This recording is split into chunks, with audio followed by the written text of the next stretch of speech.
আসসালামু আলাইকুম গাইস, আশা করি সবাই ভালো আছেন। এই যে দেখেন, কুষ্টিয়া রোডে একটা মর্মান্তিক দুর্ঘটনা হয়েছে আজকে তারিখ হচ্ছে 13 তারিখ 8 মাস 2025। ট্রাক ও হাইসের একটা মর্মান্তিক দুর্ঘটনা দেখতেছেন, একবারে অবস্থা খুব ভয়াবহ। এই যে দেখুন, এই যে সামনে ট্রাক,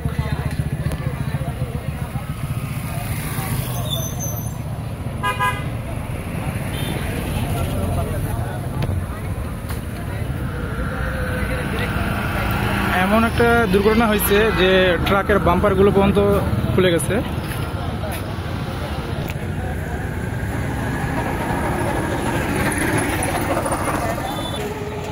যে দেখুন কি অবস্থা, ট্রাকটা ছিল অবশ্য লোড অবস্থায় মর্মান্তিক দুর্ঘটনা।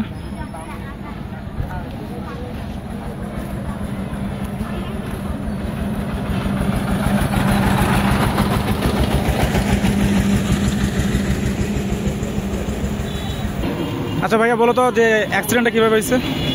এক্সিডেন্ট হয়েছে ভাই, এখানে দুইটা হাইস ছিল। হ্যাঁ, একটা নুহু ছিল আর এই হাইসটা ছিল।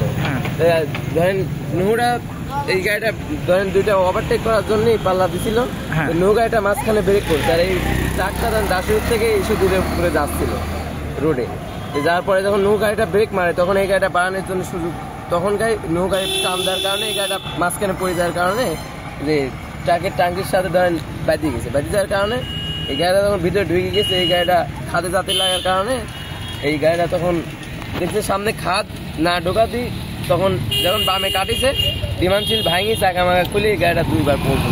আচ্ছা, কেউ কি মারা গেছে? না, কেউ মারা যায় নাই। মানে হাইসে কয়জন ছিল এটা কি জানেন? শুধু ড্রাইভার ছিল। ড্রাইভারের কোনো ক্ষয়ক্ষতি হয়েছে? না, ড্রাইভার কিছু হয় নাই, শুধু পায়ের গিরি ভাঙি গেছে আর মুখ চোখ একটু হালকা কাজ নষ্ট করার কারণে ভাই। এই যে ট্রাকের যে ড্রাইভার, ওনার কোনো ক্ষয়ক্ষতি হয়েছে? ড্রাইভার কোনো ক্ষয়ক্ষতি হয় নাই, হেল্পারের শুধু একটু মাথা কেটে গেছে আর হাঁটুত মনে একটু চাপ লাগেছে। দর্শক, এই যে দেখতেছেন যে আজকের কুষ্টিয়া রোডে মর্মান্তিক দুর্ঘটনা, যে কারো কোনো ক্ষয়ক্ষতি হয় নাই, বাট সবাই সুস্থ আছে। তো হেল্পারের একটু ক্ষয়ক্ষতি হয়েছে, বাট এতটুকুই যে আর একটু আগেই অ্যাক্সিডেন্টটা হয়েছে। আপনারা দেখতেছেন যে সামনে অ্যাম্বুলেন্সও হাজির, সবাই হাজির এখানে, মানে সবাইকে নিয়ে গেছে অবশ্য হাসপাতালে। আল্লাহর রহমতে সবাই সুস্থ আছে। এই যে দেখতেছেন আজকের মর্মান্তিক দুর্ঘটনা। তো দর্শক, আপনারা হাঁটাহাঁটি করলে অবশ্যই খুব সাবধানে চলাফেরা করবেন, আর গাড়ি নিয়ে একটু সাবধানে, আপনারা ড্রাইভারদের দৃষ্টি আকর্ষণ করতেছি, আপনারা একটু সাবধানে চলাফেরা করবেন। যে এই যে দুর্ঘটনা দেখতেছেন, এটা কিন্তু একটা মর্মান্তিক দুর্ঘটনা। আপনারা সবাই টেক কেয়ারভাবে চলাফেরা করবেন। এখান থেকেই ভিডিওটা শেষ করলাম। আল্লাহ হাফেজ।